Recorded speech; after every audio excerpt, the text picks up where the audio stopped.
Can epigenetics, donor eggs, and surrender really add up to pregnant at 48? Welcome to Fertile Frequencies Radio, where science and spirit share the mic and statistics can kindly take a seat. Today, I'm buzzing to introduce Louise Adhikari, working mom, storyteller, and seasoned C-suite communications advisor for 30 plus years, leading public affairs across many different industries, now shaping global communications.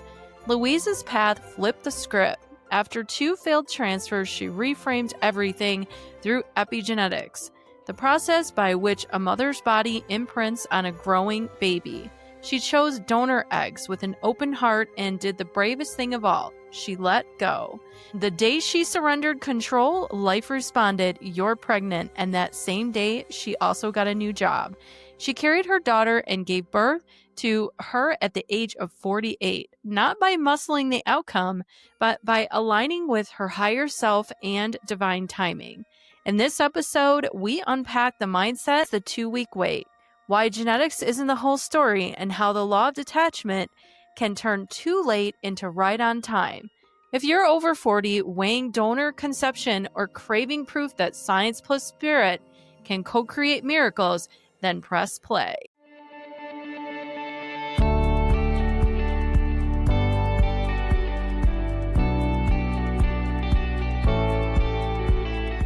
I am so excited for my guest today. She is one of my very lovely clients. We have worked together for quite a while, and I absolutely adore her. And I'm so excited that she's here with us on Fertile Frequencies Radio. And I would like to introduce the very amazing Louise Adhikari. How are you, Louise? I'm good. Thank you. Good morning, and thank you for having me. Yes, absolutely. Well, we are so excited to hear your story. And today you are going to be talking about your fertility journey. We're going to talk about some other things, how you have really gotten into what you're doing now and kind of where your life is and how your fertility journey has really been able to kind of shape where you are now. And so we're really excited to hear about that. So why don't you tell us? Let's just start off with you talking about your fertility journey and what you want to share with the listeners. Definitely lots of encouragement of those that are trying to conceive, especially anyone over 40. Absolutely. Well, we'll start with the positives. My fertility journey led to a sassy, independent, headstrong 7-year-old daughter. So we'll start with that as encouragement. The journey to get there was an interesting and winding road, but the success in bringing that to life is definitely worth the reward. So a little bit about me, just kind of for context. I'm a Brit by birth, which explains the accent. I'm an American by choice, and I'm married to a Nepali from Kathmandu. And I've always been a world traveler. I've loved exploration and creativity, and really finding ways to explore the world.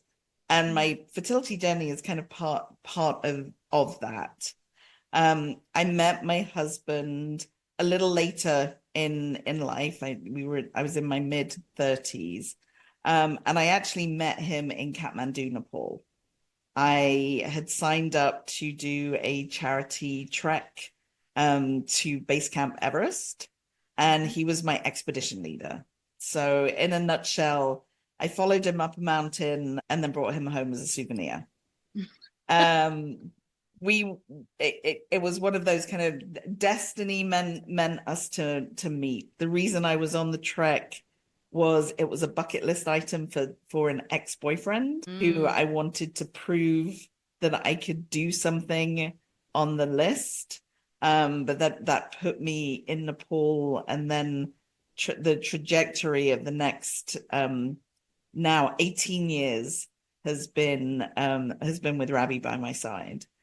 I was living in Chicago at the time. He was living in Kathmandu. I was lucky. I say lucky because I think the universe may have had something to do with it. I was lucky to do a lot of travel to Asia at the time. So he and I were able to meet and get to know each other. I credit the internet. It was kind of very early online dating, considering we'd met in person, but we got to know each other through the internet and through email and through dial-up Skype and things like that. So we had this very storybook, lifetime TV movie relationship for about 6 months. But we were playing, we were dabbling, we were on two sides of the world, connecting at opposite ends of the day to each other. But on one of our trysts in Asia, I actually fell pregnant, and very unexpectedly. As a teenager and in my early 20s, I had issues with just kind of my monthly cycle. I'd been on birth control since my mid-teens to regulate me. So I wasn't expecting to fall pregnant at any point. But it came as a bit of a surprise. But it was the linchpin to us deciding that we were going to give our relationship a go, and we would find a way to make this crazy Nepal-Chicago relationship work. And so, as I told Rabbi that I was pregnant, his reaction was, "Oh, I suppose we better get married then." My reaction was, "Okay," and then we kind of set the plan in motion to be together. Sadly, I lost that pregnancy at 10 weeks. And but it had been the turning point for our relationship, and it didn't make a change on the fact that we were going to give this a go and we were going to find a way to make it work. Again, the stars aligned, kind of no real plan as to how, because I was on a visa working in the US. Rabbi had been in Nepal. At no real way, very difficult for especially young men to get visas to come to the US.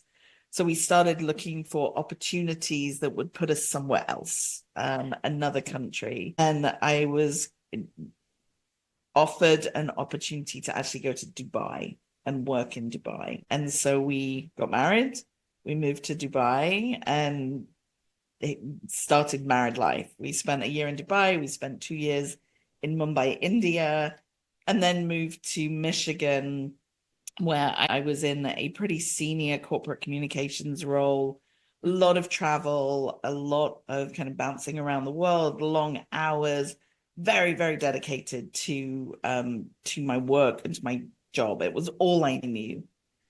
He and I had talked about children. Obviously, we'd started with the loss, and it was such a surprise that I don't think the magnitude of the loss really impacted us. We just kind of moved on because everything was happening so fast. And we'd said when we got married that we're going to leave it in the hands of the gods. So when we married, I came off birth control and practiced and just kind of left it to see what was happening. Again, we were doing so much with our life. We were so active. We were traveling. Obviously, we're an international couple living in a third destination. But nothing kind of happened. But it was okay. We weren't really thinking about it. And suddenly 10 years go by, and I'm in my early 30s where it's starting to niggle in my brain. And I had an experience in my professional life that really kind of made me stop and think, is my career everything to me? Is there something else? Do I want more? It was a horrible professional experience that had me questioning everything. It shattered my confidence. It shattered kind of everything I knew about being a corporate leader, and really put those questions in my head. What is all this for? As part of those discussions with Rabbi, the idea of children came back up.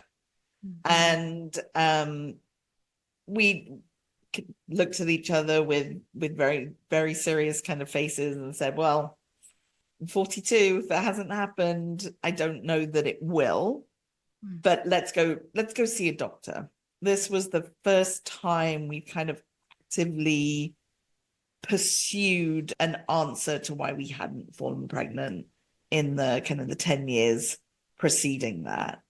And we went to see a doctor, and the first OBGYN took one look at me and kind of went, you're 42, you're overweight, you really don't have a hope in hell. But I will recommend you to a specialist. We were living in Michigan. They recommended the fertility clinic at the University of Michigan in Ann Arbor. And we went and we kind of elevated up in the system to go see another specialist.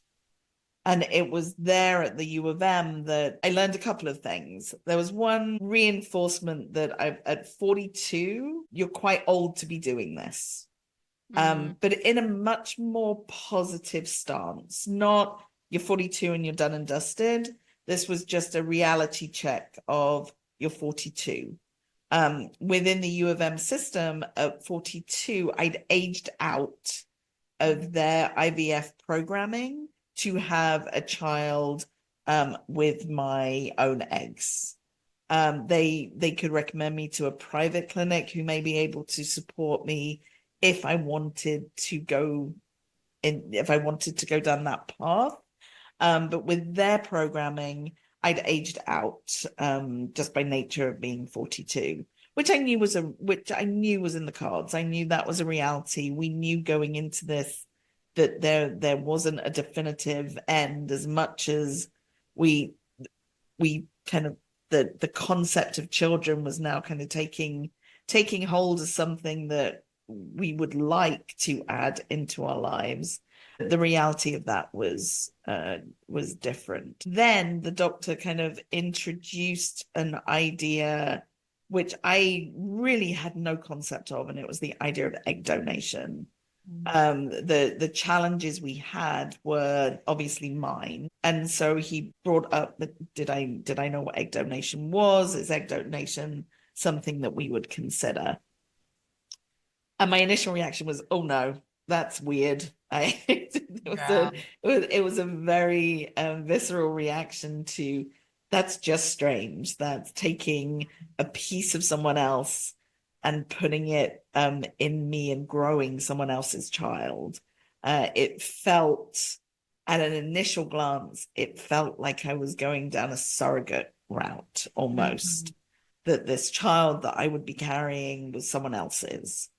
So my initial reaction was very negative, and from a place of just lack of knowledge, didn't understand what it truly meant. But as they introduced the concept to me, a lot of what I learned very, very quickly was the egg donation is you're really taking a single cell.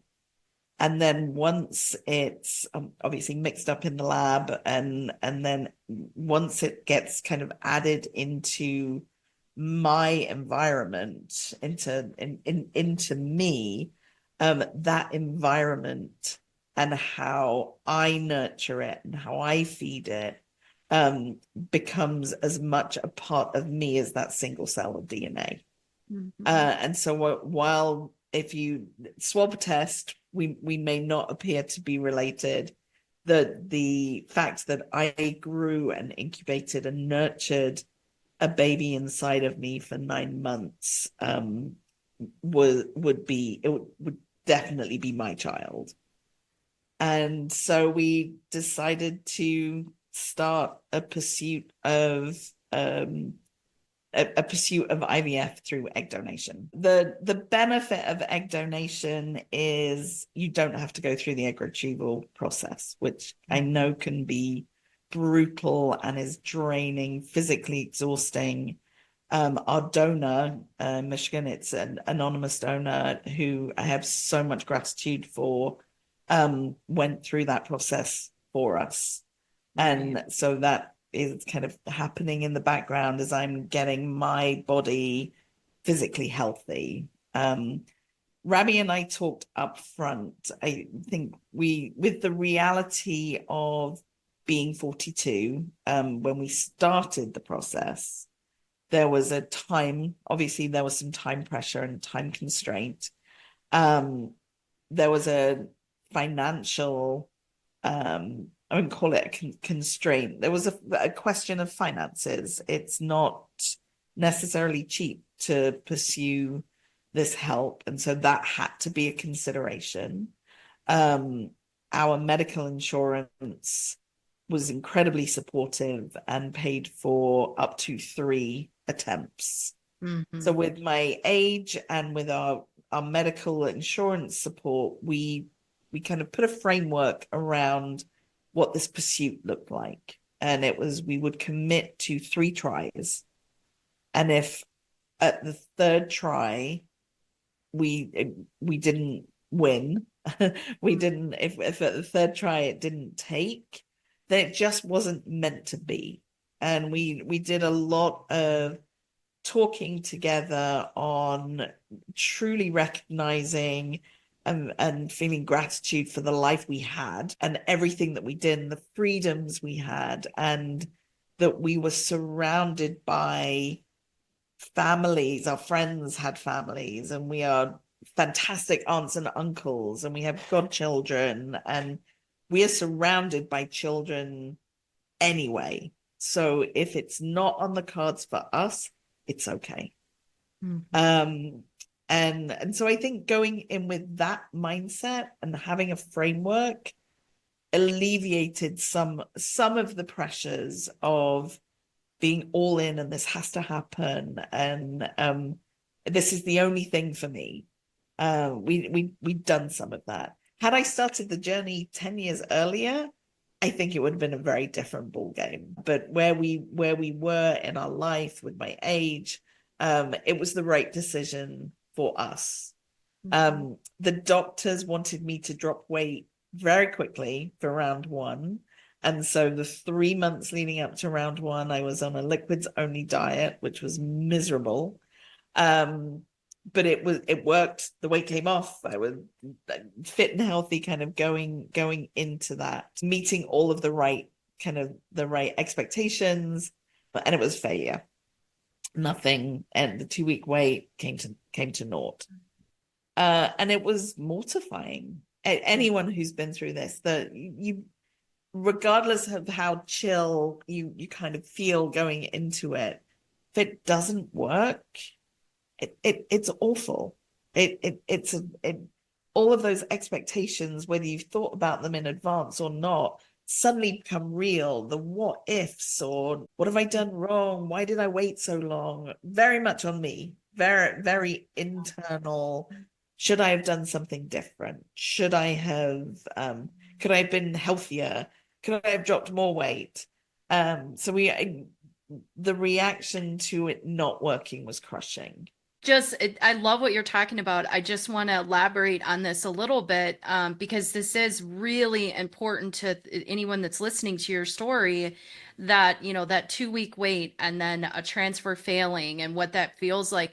What do you think kept you going? Because I know you're going to move into talking about the keeping going in the journey, but like, what do you think? Did you feel like, I talk with my clients all the time about this as a common theme, as is that people know they're meant to be a parent. They know they're meant to be a mom. They can just like feel it, and they're going to keep going no matter what, no matter how painful it is, because this is part of your destiny. So, and also your spirit baby's communicating with you. So your daughter was communicating with you, and watching, before she was in the physical form. She was just, she was the embryo, but the soul is watching. So like, what sort of feelings that you have that kept you going? I think part of it was having that framework up front, is we knew what the parameters were.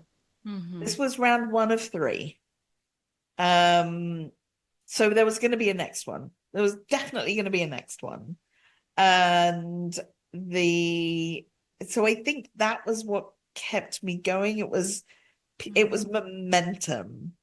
I don't think we jumped very quickly into round 2, and I don't think I took a lot of time to even really think. Mm. It was, I built myself up to go into round one. It was failure. Round two is going to work. I'm going to be better next time. I'm going to do things differently. I'm going to eat differently. I'm going to do something differently. And so we quickly jumped into round two with that momentum. And now with high insight, really not taking the time to deal with that emotionally. And to deal with the kind of the crushing defeat and what that meant to Louise, the individual. I'm a type A person. I don't fail. Right. And to fail at something so big and so vivid, and it was hard, and it was easier to close the door and move on to the next one. So I think from looking back, there it was. I wish I'd taken a little more time to regroup mentally, to ready myself for round two. But the first transfer was in the October. We jumped into the second round was in February, with a minor uterine cleanup surgery in the middle. Because you look at everything that went wrong. So was there more that they could have done? Was there more that you could do? But it was a very quick kind of cycle through, because everything's on ice at this point. You're not with the egg donation process, you're not waiting on another round of retrieval. You have embryos on ice. We were also incredibly lucky with the egg retrieval process for us. Our donor gifted us with 19 eggs, which is unheard of. Unheard of. We know that you look at the statistics, and 2, 3, 1 are much more common, and we had a bumper crop. Every time they go through a cycle, you lose some, but we ended up with 12 healthy embryos. So I also had that on my side. I had literally in a freezer in Ann Arbor, 5-day-old blastocysts ready for transfer. So I think those were all on our side. We went into round two very quickly, and it failed again. And at that point, I think I questioned everything. Was it? I didn't know if I had it in me to do it a third time, even though that was the framework.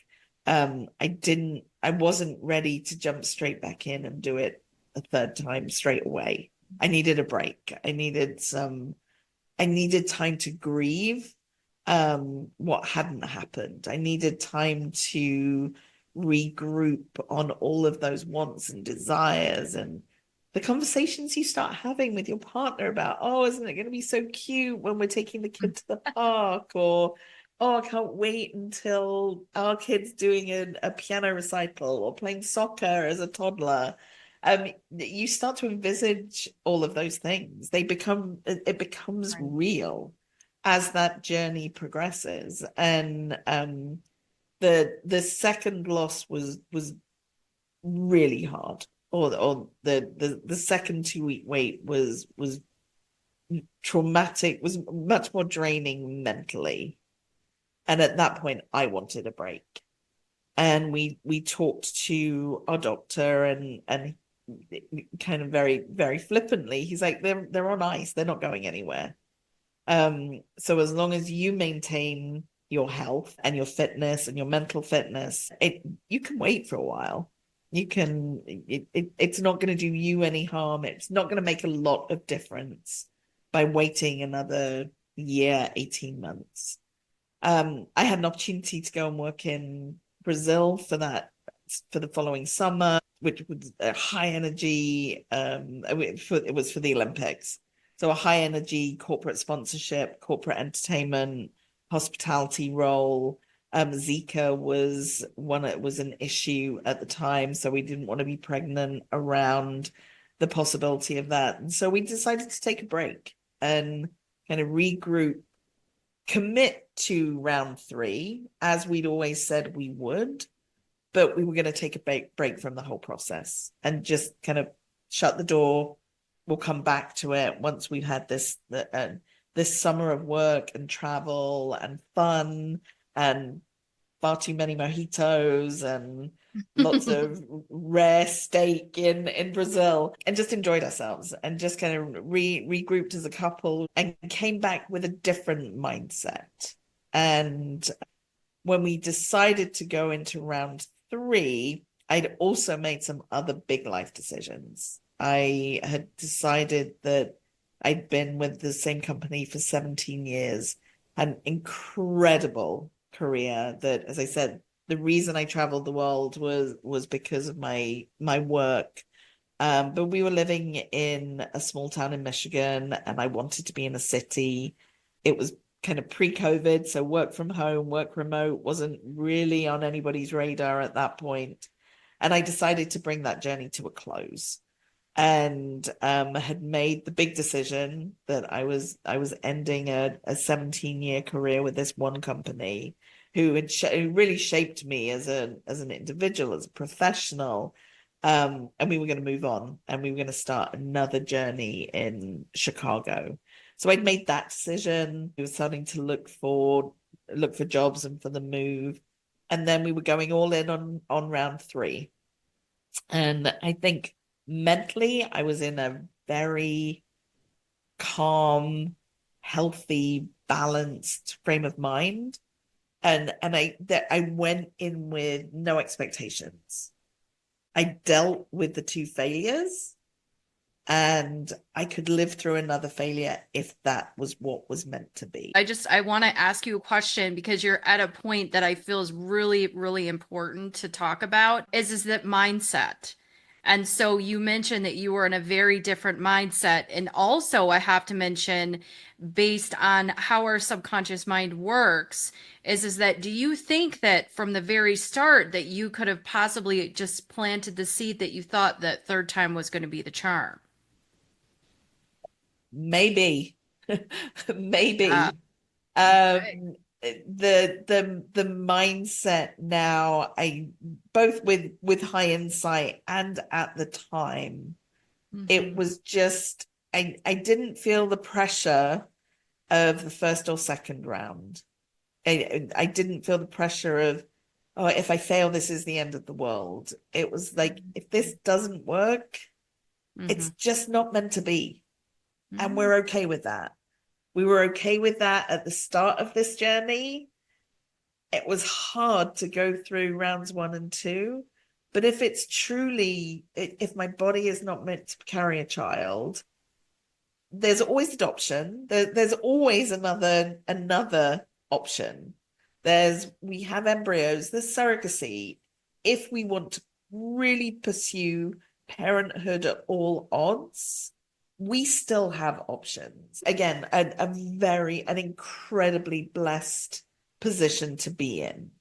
No guarantee on any of those either, but we still had some options. And I just went in calm. I wasn't as run ragged with work because I made the decision to make a change. There was excitement and hope about moving to Chicago, and going back to my favorite city in the world. And that was the excitement and passion of doing that, of finding something new to do, of finding a new job. Just gave me, I was in a good place. I was in a really good place. The way I kind of I maintained was more than round 1, but I maintained a good balance, and I was physically ready. I'd been exercising more. I'd gotten myself grounded, and I was good with life as is. And went in with no expectations, and went in that I didn't have to win this one. It wasn't up to me. It wasn't up to me if this was going to work. It was in the hands of someone else. And if it worked, it would be awesome. And if it didn't, that would be okay too. And Rabbi and I would be okay. And we would live through it, and we'd move on to the next thing and probably get a dog. because that was kind of one of the negotiation tips. We still, for the record, we still don't have a dog. But it was just I went in much more balanced, I think. I didn't, for example, I didn't take the Valium on my way to the transfer. The regimen with U of M was you have Valium just the morning of to just kind of calm your nerves. I didn't take it third time round. I didn't, I felt good. I felt good about what we were doing and what was going in. We went through the third transfer. 2 weeks later, picked up the phone, congratulations, you're pregnant. Picked up the next call, congratulations, you have a new job, we're moving to Chicago. Wow. And it all came together on the same day. The universe blesses us when we detach and surrender, and that's really what you did, and you know that. And we have worked on that with other things together with you, and you've seen such.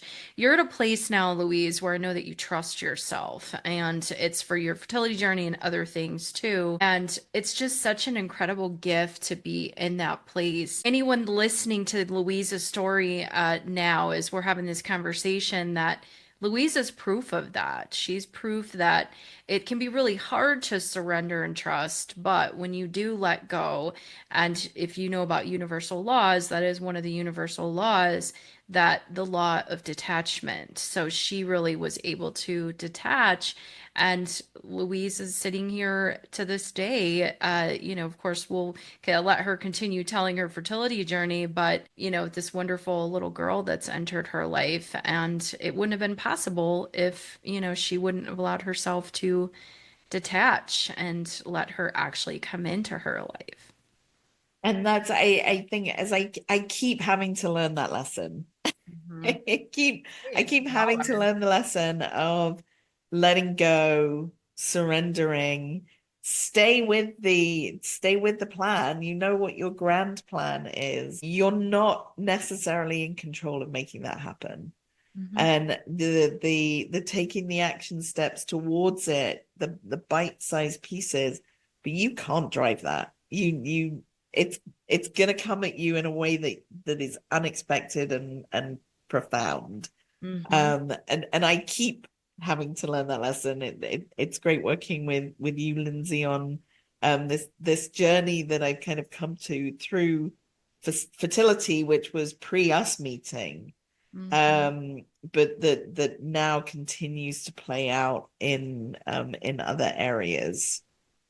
Yeah, absolutely. It's wonderful. I mean, I can't so proud of you. I mean, it's one of the reasons why I wanted to have you on. It's just you're such an inspiration for people and your energy. I know people can feel it as they listen to you speak. And so well, we've got our little lady here. She's in your life, and this is super exciting. And I have some questions for you. Thank you so much for sharing your story. So the first question is, was it difficult for you to come to the conclusion, the decision to use donor eggs? I know that you had mentioned that it felt kind of foreign because it was another woman's egg, but just for people listening that might be on the fence about it or considering donor eggs, what sort of advice would you have for them of how you were able to move forward and continue with that decision? And I'm sure that you're glad that you did. Very glad that we did. I think for us, it was absorb as much information as you can about how the impact of the carrier of the baby and the environment, the impact that has on the growing baby. It's really you're taking one piece, you're taking a teeny tiny cell from somebody else, and by the time it gets absorbed into you and you're nurturing it and you're feeding it, and it becomes it's immediately a piece of you as soon as it enters your body. Mhm. My initial thoughts around felt almost like I was going to be a surrogate to someone else's child. Mm-hmm. Um, but I needed to take the time to really understand the concept of that 9 months of growth Mm-hmm. and that everything I ate, how I moved my body during those times, how I looked after myself during those 9 months was feeding the child's growth. And it's not like having a full-grown baby put inside you. It's you're Mm-hmm. growing it, you're building this. And totally not a medical expert in this, but I think hearing the doctor describe to me there's some really real things that the environment has the bigger impact on than genetics. One of those was heart health, was to Yeah. do much more to do with the environment that the baby is growing in versus a genetic issue. Spina bifida was another one that stuck in my mind about how the environment can create that kind of challenge. And I think that was my turning point in, wow, I'm in control of some of this. Mm-hmm. Or it's my body that is controlling some of this. And so it was, and we absorbed ourselves, we did everything we shouldn't, we went deep down internet rabbit holes, but it was very beneficial. The study of epigenetics has come on so much, even in the last 7 years since we had Mishka. There wasn't a huge amount of literature when we decided to pursue this journey. But the more information that I learned, the more obvious to me was the impact that Louise had on this pregnancy. And then as soon as you're carrying, it's yours. As soon as the baby is inside of you, it is yours. Um, and now 7 years later, she is mine. Right. She's all mine. She is physically, she reflects my husband. She reflects her Nepali upbringing. She has the dark hair, the dark skin. She tans at the touch of a button. None of her British mother is reflected in that. But I look at pictures of me as a child, and we look alike. Yeah, there are definite similarities. And from a personality and the way that she thinks, she is 100% my child. Well, I love it that you're bringing this up because that was a question that I had. It's something that I often talk with people about, especially when people are considering egg donation, adoption, or sperm donation, embryo donation, that your child actually will come out like you. And it's because the soul is really attached to you, the energy. And, our bodies are portals to really be able to bring these children into the world. And so all of us are spirit babies, as a spirit baby medium, talking about spirit babies. And so we come through our mother's body, and it's through a portal. And that's really what was happening is that, it doesn't really matter that you used a donor egg. This child was meant to be in your life anyway. And Mishka, I know Louise keeps talking about Mishka, that's her daughter's name. And, she has always been meant to be with you. And that is the reason why you see these similarities, and because you have a soul connection with her. And I've had many clients over the years that the child will actually come out looking like physically looking like the person that wasn't able to donate their genetics. But there is, again, a soul connection here. And I just have to tell you that I keep seeing images of Mishka as with this magic wand and this pink dress. And that was really her, is that, she was waiting for the magical time to enter into the portal through your body and come into this physical world.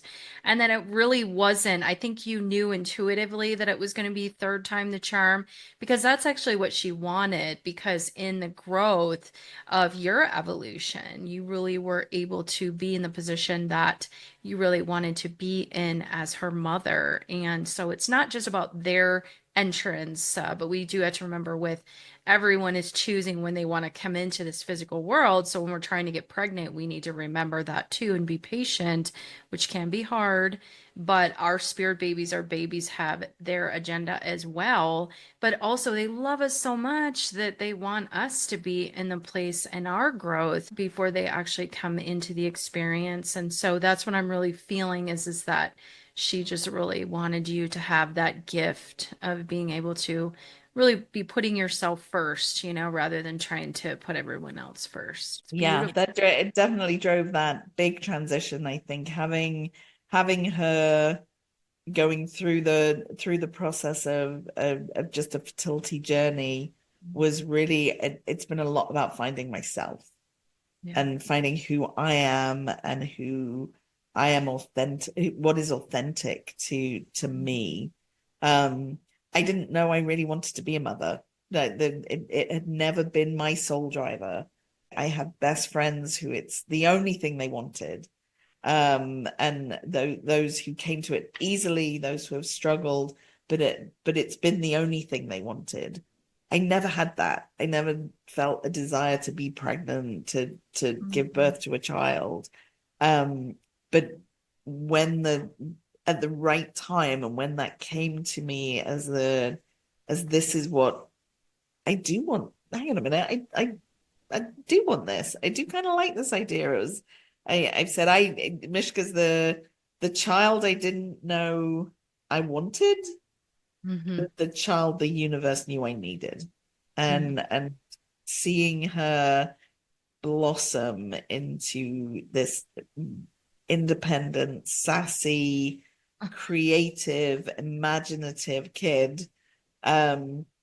Challenging. She is far from perfect, but that she gets that from me too. But seeing really her develop into that has kind of shaped me in ways that I didn't expect, and continues to shape me into kind of whatever's coming next in my journey.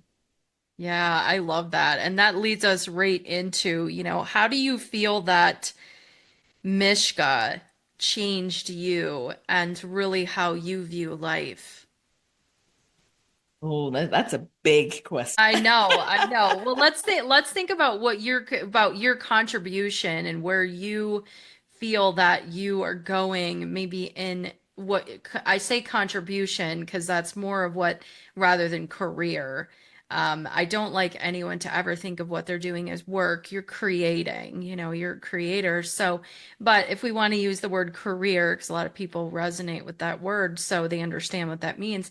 So, but if you think about your career contribution to this world, how do you think that Mishka has helped you shape that and where you're going?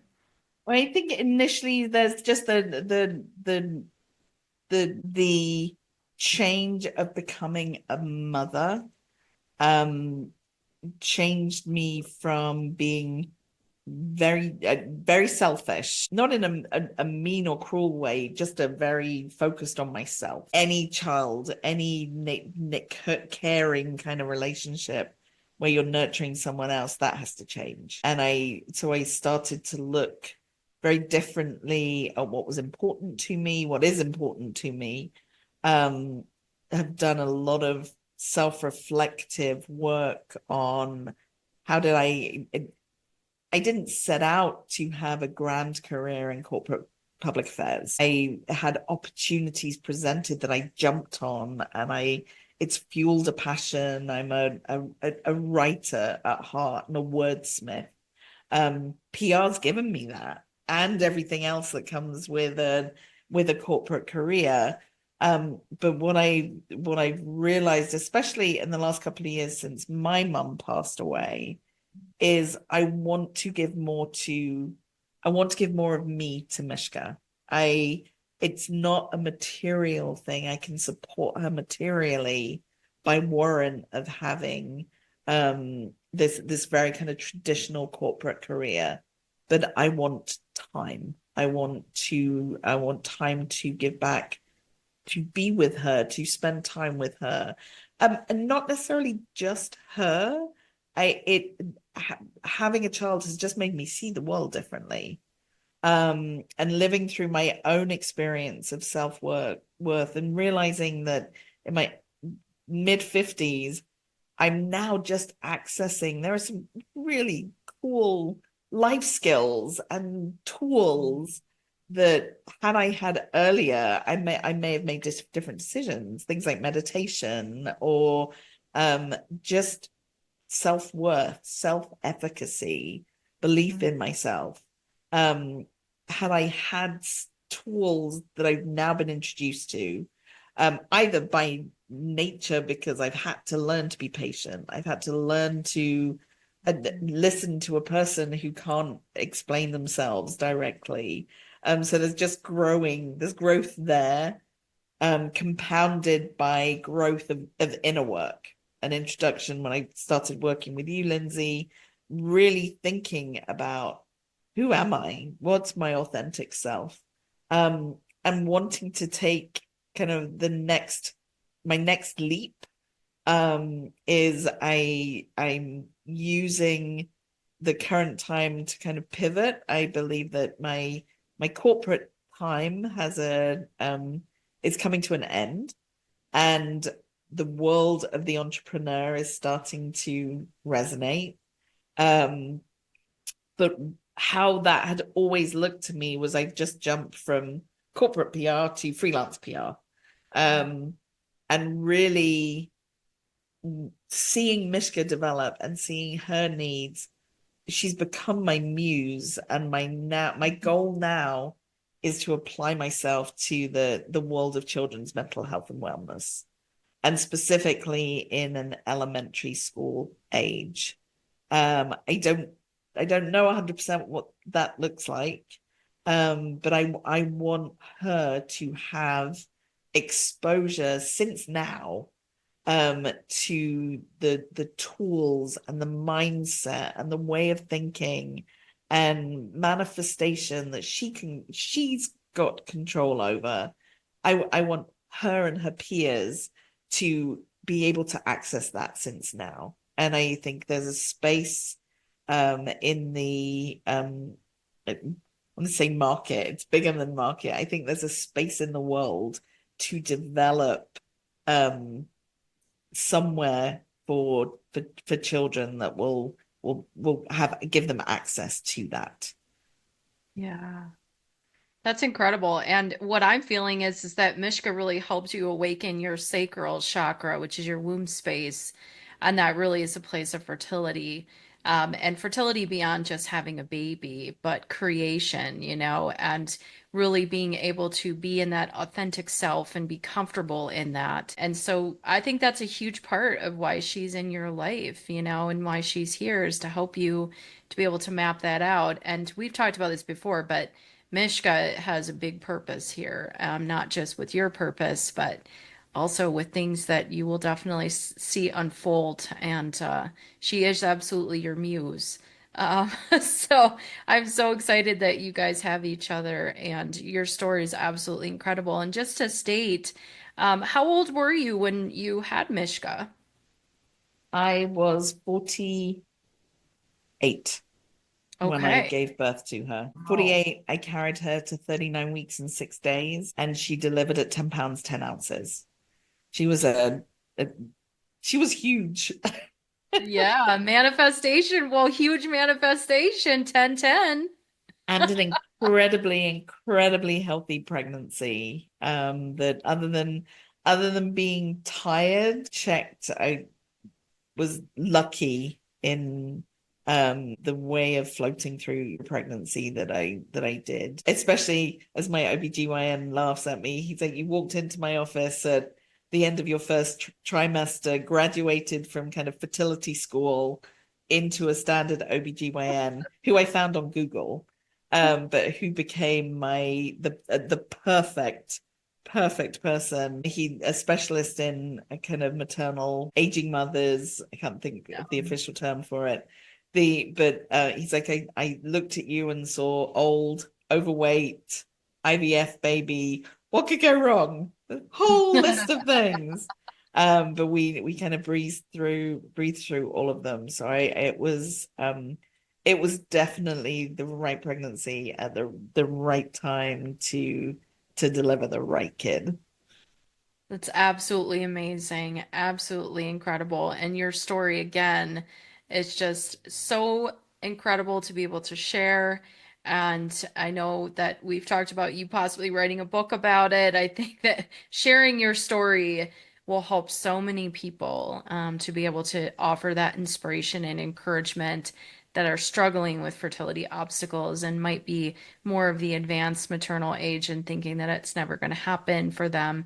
But you are proof that it does, and that children come into this world not always the way that we're expecting it to happen. And that remembering, like we talked about, that energetically a soul is connected to you, and the physical DNA is only part of the equation. It's really the energy DNA is what's most important. So just some last words. What advice would you give to anyone on a fertility journey that's listening to this that might be in a similar situation, considering egg donation or anything that you've experienced? Just tell us what advice that you might offer for someone on a fertility journey.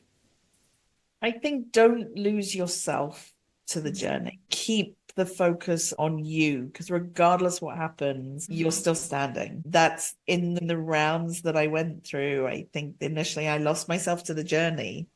And when we came into round 3, I'd found myself. It was that balance, and I got myself into a good place. I was looking after myself. But it became a positive selfish. It's focus on you first, then on others, and kind of then on the journey. I surround yourself with supportive people. My spouse is the obvious, but my friends who came with me on the journey, and that support of others was critical for the good times and the bad. So that I think that self and your network of support are the 2 real key pieces that will grow and learn. Be curious, learn about what this means, learn about the impact, learn as much as you can, because that was very helpful to my journey. Yeah. Well, absolutely. Well, Louise, it was wonderful having you on today, and I'm sure that we will have you on at another time talking more about your business. Louise is in the developing stages, but it's so exciting what she's doing, and I know she has talked a little bit about it. But everybody, the whole universe are so excited that you joined us today, and thank you so much for your time and sharing your story. Thank you for having me. Yes, absolutely. Louise just reminded us that fertility isn't a stopwatch. It's a relationship with your hormones, your nervous system, and higher self. Whether you're TTC at 28 or 48, going through IVF or fertility treatments, considering a donor or sperm donor, or charting naturally, your body is always speaking. And when we pair science with surrender, those doors open. And next up, we're diving into medical intuition for fertility, reading body signals alongside labs. Body cues are the memo, labs are the translation. Together, they write your most fertile plan. But before you head out, follow the show and leave us a 5-star review so we can continue to bring you this valuable fertility support. Truly, without your support, we can't keep going. And don't forget to explore our signature fertility apothecary with rituals and remedies for your hormones, spirit baby, and fertile energies that will absolutely love you. Need deeper guidance? Book a complimentary fertility discovery call with me. I'm here to help you every step of the way. Share this with a friend who needs a miracle upgrade, and I'll meet you in the next episode, where your body's wisdom and your lab work finally team up.